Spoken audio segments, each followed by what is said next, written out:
Bonjour à tous et bienvenue dans la revue de presse de ce mercredi 14 avril 2021. Dans un premier temps, il est question de la rentrée solennelle du Sénat tenue hier à Yamoussoukro. Fraternité Matin titre « Ce que les sénateurs prévoient en 2021 ».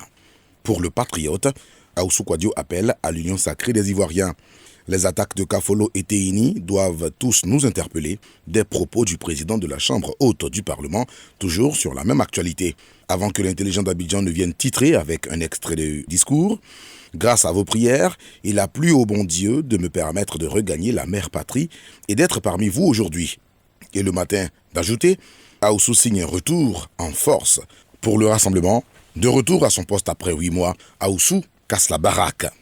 Du côté de l'Assemblée nationale, la première séance plénière aura lieu ce mercredi sur convocation de son président. Le bureau sera constitué aujourd'hui pour amorcer le fonctionnement normal de l'institution, nous apprend le matin. Le journal Le Mandat voit Maurice Kakoki Kahuye et Jean-Louis Billon du PDCI, Abdallah Albert Troakus Mabri de la plateforme Arc-en-Ciel, Georges Armand Ouigna et Émile Guirioulou de EDS briguer l'un des 11 postes de vice-président aux côtés de ceux du parti au pouvoir, le RHDP.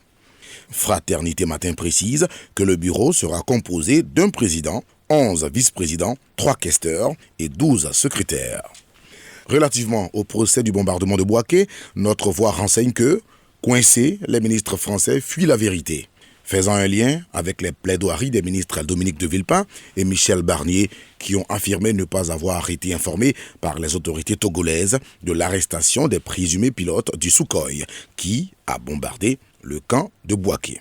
Après l'avoir diabolisé, la France réhabilite Gbagbo, pense le quotidien d'Abidjan, proche de l'opposition. Dans ce journal, l'ex-ambassadeur de France à Abidjan précise que Gbagbo n'est pas à l'origine de ce raid meurtrier. Et d'ajouter, c'est une personnalité intelligente.